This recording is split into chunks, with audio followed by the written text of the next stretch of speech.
छात्र एवं छात्राओं, यह शिक्षा शास्त्र विषय की कक्षा है। यह कक्षा बीए तृतीय वर्ष के छात्र एवं छात्राओं के लिए है, जिसमें हम पढ़ रहे हैं द्वितीय प्रश्न पत्र, जिसका शीर्षक है शिक्षा में मापन एवं मूल्यांकन। और इस कड़ी में आज की कक्षा का हमारा टॉपिक है work of measurement and evaluation. Hindi में यदि इसको कहूँ तो मापन एवं मूल्यांकन के कार्य। ठीक है, मापन एवं मूल्यांकन के कार्य, ये हमारा आज का टॉपिक है। और विषय तो आप जस्ट पहले ही बता चुका हूँ, विषय है शिक्षा शास्त्र, पेपर द्वितीय। ठीक है, चलिए फिर इसे स्टार्ट करते हैं इस टॉपिक को। देखिए छात्रों, जिस तरह से हमने मापन एवं मूल्यांकन के महत्व, उसके बाद मापन एवं मूल्यांकन के उद्देश्यों को अच्छे से पढ़ा, उनके बारे में हमने जानकारी प्राप्त की, हमने लेक्चर के माध्यम से उसके बारे में चर्चा करी। उसी के साथ साथ अब हम मापन तथा मूल्यांकन के प्रमुख कार्यों की भी चर्चा करेंगे। आज की कक्षा में हमारा विषय यही है कि मापन और मूल्यांकन के शिक्षा के लिए क्या कार्य हैं। ठीक है, शिक्षा व्यवस्था में मापन और मूल्यांकन के प्रमुख कार्य क्या हैं, किस तरह से ये कार्य करते हैं। ठीक है, आवश्यकता, महत्व, उद्देश्य, ये तो हम पहले ही जान चुके हैं। तो आज हम इसके कार्य के बारे में जानेंगे। जैसा कि आपके सामने लिखा हुआ है, शिक्षा प्रक्रिया में मापन तथा मूल्यांकन छात्रों द्वारा अर्जित ज्ञान के स्तर को जांचने के लिए किया जाता है। अर्थात एक छात्र ने अब तक कितनी शैक्षिक उपलब्धि या कितना ज्ञान प्राप्त कर लिया है, उसके ज्ञान का स्तर कितना ऊपर उठ पाया है, कितनी चीज़ों को वो सही तरह से समझ पाया है, किन विषयों में उसे सही जानकारी प्राप्त है। ऐसे बहुत से प्रश्नों के उत्तर हमें प्राप्त होते हैं किसके द्वारा? मापन एवं मूल्यांकन के द्वारा। अर्थात आप इसमें आप अपना स्वयं का एग्जाम्पल लीजिए। अर्थात आप मापन और मूल्यांकन के माध्यम से ही अपने शैक्षिक स्तर का पता लगा सकते हैं। पर आप पक्षपात भी कर सकते हैं। आप ईमानदारीपूर्ण निर्णय तो अभी लेने में सक्षम नहीं है, परंतु यदि आप ईमानदारीपूर्ण निर्णय लेने में सक्षम हो जाएं तो आपके सफल होने के जो चांसेस हैं वो और ज़्यादा बढ़ जाते हैं। ठीक है, हम अपने ज्ञान के स्तर को या हमारे ज्ञान के स्तर को अध्यापकों के द्वारा समय समय पर विभिन्न परीक्षाओं के माध्यम से, विभिन्न माध्यमों से हमारा मापन करके, हमारे ज्ञान का स्तर पता करके, हमारा मूल्यांकन करके हमें बताया जाता है कि हमने किस स्तर तक ज्ञान प्राप्त किया है या हमारे ज्ञान का स्तर कितना है। ठीक है, इससे ज्ञात करना, अर्थात स्तर को, शिक्षा के स्तर को ज्ञात करना क्यों ज़रूरी है? क्योंकि शिक्षण प्रक्रिया में अगर किसी सुधार की आवश्यकता है तो उसे प्राप्त किया जा सके। शिक्षण प्रक्रिया में किसी भी सुधार की आवश्यकता है तो उसे प्राप्त किया जा सके। समझ पा रहे ना? मतलब कि अगर कोई स्टूडेंट है, वो कमज़ोर है क्लास में, या उसका जब पूरी कक्षा का टेस्ट लिया गया तो किसी स्टूडेंट या कुछ स्टूडेंट्स के अंक कम आए या उनका परफॉर्मेंस बेहतर नहीं हुआ, तो उससे ये पता चल पाता है, उस पर जब हम उनका मापन और मूल्यांकन किया हमने, उससे पता चला कि ये छात्र औसत छात्रों से भी कम है। तो इनके लिए हमें अपनी शिक्षण विधियों में क्या करना, सुधार लाना पड़ेगा, कुछ चेंजमेंट करना पड़ेगा इनको पढ़ाने के तरीकों में। जैसे बाकी सभी बच्चों को पढ़ाया गया ऐसे तो इन्हें भी पढ़ाया गया था, परंतु इनका जो परफॉर्मेंस है वो बाकी बच्चों के जैसा नहीं आया। तो उससे यहाँ पर यही बात क्लियर हुई कि भाई हमें इनके लिए शायद कुछ और बेहतर विधियों का प्रयोग करना पड़ेगा। तो यह कार्य करने के लिए भी या इस स्थिति का पता लगाने के लिए भी मापन मूल्यांकन किया जाता है। ठीक है, इन मापन की प्रक्रिया के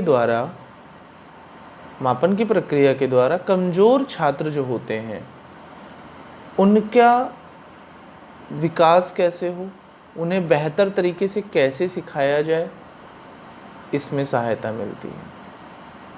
ठीक है, और इसी की प्रक्रिया से या इसी के हेल्प से, मतलब मापन और मूल्यांकन की हेल्प से छात्रों की वर्तमान क्षमताओं को ज्ञात कर भविष्य की कार्य क्षमता के संबंध में पूर्वानुमान भी लगाया जाता है कि आज बच्चे की कंडीशन कैसी है, तो उस कंडीशन के अनुसार ही उसके आगे की शिक्षा व्यवस्था को भी और शिक्षा प्रक्रिया को भी, शिक्षण विधियों को भी निश्चित किया जाता है।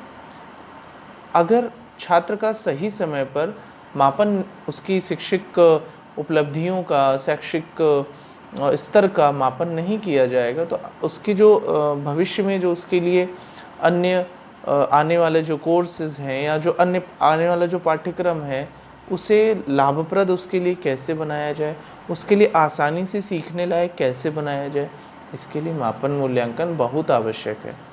अर्थात यदि एक छात्र को शुरुआत के चैप्टर्स अच्छे से नहीं आएंगे समझ में, तो वो आगे के चैप्टर्स को कैसे समझेगा। और अगर शुरू के कुछ चैप्टर समझ में आए जहाँ पर उसने एवरेज परफॉर्मेंस किया, तो हमें और कितनी अच्छे तरह से उसको समझाना है कि वो आगे के चैप्टर में और बेहतर परफॉर्मेंस कर पाए।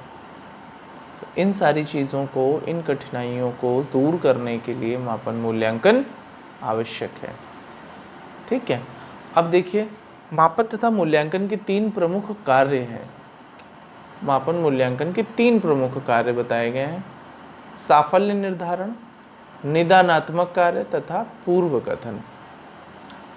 Prognostic function, diagnostic function and prediction. इनके अतिरिक्त मापन तुलना करने में, वर्गीकरण करने में, चयन करने में और अनुसंधान कार्य में भी प्रयुक्त होता है। यानी कि जो मापन और मूल्यांकन के 3 प्रमुख कार्य बताए, क्या? साफल्य निर्धारण में, अर्थात किसी छात्र की सफलता का निर्धारण कैसे हो सकता है, कैसे किसी छात्र को हम सफल बना सकते हैं, उसके लिए क्या मानदंड हैं, क्या मापदंड हैं, उस मापदंड तक जो छात्र पहुंच पा रहा है कि नहीं पहुंच पा रहा है। अगर नहीं पहुंच पा रहा है तो हम कैसे उसको वहां तक पहुंचाएंगे, किस प्रकार से हम उसको ज्ञान देंगे, किस प्रकार से उसकी शिक्षा व्यवस्था को उसके लिए शिक्षा व्यवस्था करेंगे जिससे कि उसकी सफलता निश्चित हो सके। दूसरा, निदानात्मक कार्य। यदि कोई समस्या होती है, उस समस्या का समाधान करना, उसका समस्या का निदान करना भी मापन का कार्य है और मूल्यांकन का कार्य है। तीसरी बात है पूर्व कथन करना, प्रिडिक्शन करना। पूर्व कथन, प्रिडिक्शन का मतलब होता है कि भविष्य में क्या घटेगा इसके बारे में बताना। अर्थात छात्र या छात्रा का अभी का परफॉर्मेंस, वर्तमान का परफॉर्मेंस देखते हुए यह अनुमान लगाया जा सकता है कि भविष्य में यह छात्र किस दिशा में या किस क्षेत्र में अधिक सफल हो सकेगा। एक छात्र की गणित विषय की अभिरुचि को देखते हुए हम कह सकते हैं कि वह टेक्नोलॉजी के क्षेत्र में जाने के लिए लालायित है या वहाँ पर उस क्षेत्र में वो कुछ बेहतर कर सकता है। किसी छात्र की कला की उत्सुकता को देखते हुए, कला में उसके किए जा रहे विभिन्न प्रयासों को देखते हुए, उसके अच्छे परफॉर्मेंस को देखते हुए कह सकते हैं कि भविष्य में यह एक अच्छा चित्रकार बन सकता है। किसी छात्र के नृत्य कला कौशल, खेल कूद की बारीकियां या उसका कौशल को देखते हुए हम कह सकते हैं कि भविष्य में यह खिलाड़ी एक बेहतर खिलाड़ी बन सकता है, बेहतर नृत्यांगना बन सकती है, बेहतर गायक बन सकता है। तो ये हम प्रिडिक्शन करते हैं और इसके लिए भी क्या ज़रूरी है, पहले हमें उसके गुणों का मापन एवं मूल्यांकन करना होगा। तो ये प्रमुख 3 कार्य हैं। इसके बाद है तुलना करने के लिए भी आवश्यक है। 2 या 2 से अधिक छात्रों में सभी में तुलना करनी हो। जैसे कि किसी नौकरी के लिए कई सारे बच्चे फॉर्म भरते हैं, कुछ ही फॉर्म उसमें सेलेक्ट हो पाते हैं, तो वहाँ पर तुलना तो की गई और वो तुलना करने का आधार क्या रहा, उनके द्वारा प्राप्त किए गए अंक। ठीक है, तो तुलना करने में आवश्यक है। तुलना करना के लिए इसका कार्य है वर्गीकरण करने के लिए, यानी कि ग्रुप्स में हमें डिवाइड करना है। जैसे प्रथम श्रेणी का ग्रुप, यानी कि सभी बच्चों का मापन के शैक्षिक स्तर का मूल्यांकन किया गया और फिर उनको वर्गीकृत कर दिया गया। किस में? औसत, कमजोर एवं श्रेष्ठ बुद्धि बालक में या बालिकाओं में। चयन करने में, जो कि अभी मैंने बताया आपको, और है अनुसंधान कार्यों में भी प्रयुक्त होता है। अर्थात मापन और मूल्यांकन तो अनुसंधान के कार्यों में भी प्रयोग किया जाता है। ठीक, देखते हैं जरा। फिंडले ने मापन के 3 कार्य स्पष्ट किए। कौन कौन से? एक शैक्षिक कार्य बताया, एक प्रशासनिक कार्य बताया, एक निर्देशात्मक कार्य बताया। फिंडले ने 3 प्रकार के कार्य बताए: शैक्षिक कार्य, प्रशासनिक कार्य, निर्देशनात्मक कार्य। देखिए जरा, शैक्षिक कार्य के अंतर्गत शिक्षण अधिगम प्रक्रिया को रोचक, सजग तथा उत्पादक बनाने हेतु मापन तथा मूल्यांकन द्वारा प्राप्त परिणामों का उपयोग किया जाता है। मतलब शैक्षिक कार्य के अंतर्गत शिक्षण प्रक्रिया जो है उसे अच्छा करने के लिए और बढ़िया बनाने के लिए मापन और मूल्यांकन के द्वारा जो परिणाम प्राप्त होते हैं उनको उपयोग करते हैं। मापन तथा मूल्यांकन छात्रों तथा अभिभावकों सभी के हेतु फीडबैक का काम करता है। फीडबैक मतलब यही कि आपने क्या परफॉर्म किया उसके बारे में आपको बताना, आपके माता पिता को बताना। That is called feedback. ठीक है, ये सभी स्वमूल्यांकन, सहयोगी मूल्यांकन तथा बाह्य मूल्यांकन के परिणामों का प्रयोग अपनी स्थिति एवं कार्य प्रणाली को सुधारने हेतु करते हैं। क्या करते हैं? अपनी स्थिति एवं कार्य प्रणाली को सुधारने के लिए करते हैं। फीडबैक, जो फीडबैक मिलता है उस फीडबैक से अपनी स्थिति और कार्य प्रणाली को सुधारा जाता है। ठीक है, आगे देखिए प्रशासनिक कार्य क्या है। प्रशासनिक कार्यों के अंतर्गत चयन करने के लिए मापन मूल्यांकन का कार्य है, प्रमापीकरण करने के लिए भी उसी का कार्य है, वित्तीय नियंत्रण करने के लिए, सामान्य प्रशासन करने के लिए, गुणवत्ता के निर्धारण में, वर्गीकरण में। ठीक है ना, इन सारी चीज़ों में, प्रशासनिक कार्यों में भी मापन और मूल्यांकन का कार्य पड़ता है। उनके कार्य की आवश्यकता होती है, उनका प्रयोग किया जाता है। ठीक है, राष्ट्रीय एवं अंतर्राष्ट्रीय स्तर पर शैक्षिक आवश्यकताएं जो होती हैं उनको पहचान करना, उनकी मांग के अनुसार उनकी उपलब्धता सुनिश्चित करना। ठीक है, राष्ट्रीय तथा अंतर्राष्ट्रीय स्तर के मानकों के निर्धारण में मापन और मूल्यांकन महत्वपूर्ण भूमिका निभाता है। ठीक है। शैक्षिक लागत का निर्धारण समयबद्ध कार्यक्रम के अनुसार शैक्षिक उपलब्धि सुनिश्चित करने हेतु शैक्षिक प्रशासन को निर्देशित करना मापन तथा मूल्यांकन का कार्य है। ठीक है। शैक्षिक उपलब्धि और को सुनिश्चित करने हेतु शैक्षिक प्रशासन को निर्देशित करना क्या है? मापन और मूल्यांकन का कार्य है। कक्ष गतिविधियों, क्लासरूम की जो गतिविधियां हैं उनके नियमन से लेकर संपूर्ण शैक्षिक प्रांगण अर्थात पूरे ऑफिशियल या एजुकेशनल जो बिल्डिंग है या जो भी प्रांगण है, जो भी एरिया है, उनकी गतिविधियों का निर्धारण तथा गुणात्मक सुधार यानी उसके गुणों में जो सुधार है वह बिना मापन एवं मूल्यांकन के संभव नहीं हो सकता। ठीक है। शैक्षिक प्रशासन को निर्देशित करना भी मापन और मूल्यांकन के कार्य हैं। यहाँ तक आपको बात समझ में आ गई होगी। आगे देखते हैं।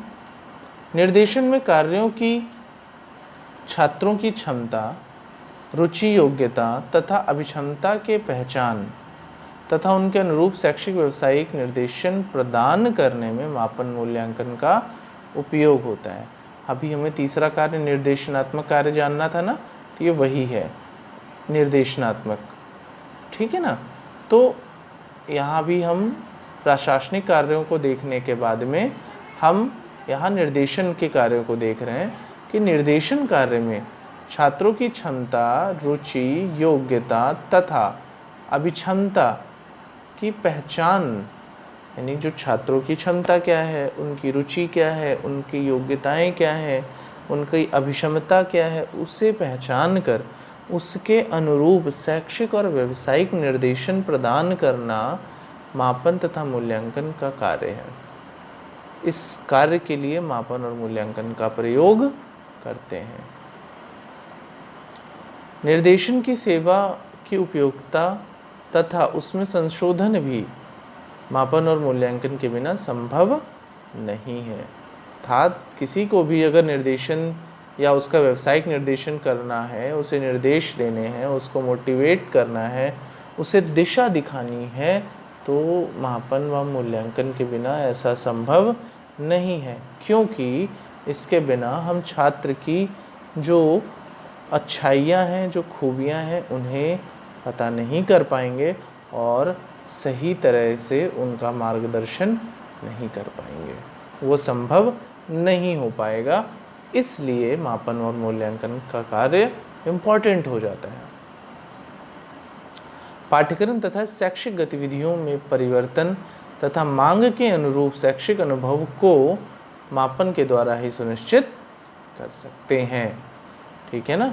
तो पाठ्यक्रम में भी, शैक्षिक गतिविधियों में भी जो वर्तमान की आवश्यकताओं और भविष्य में आने वाली आवश्यकताओं को देखते हुए जिन प्रमुख चेंजमेंट्स या बदलाव को लाना है, ठीक है ना, उन्हें शैक्षिक अनुभव के मापन के द्वारा ही सुनिश्चित कर सकते हैं। ठीक है। तो आज की इस कक्षा में हमने क्या सीखा? शैक्षिक शैक्षिक गतिविधियों के लिए मापन तथा मूल्यांकन के प्रमुख कार्य। ठीक है ना।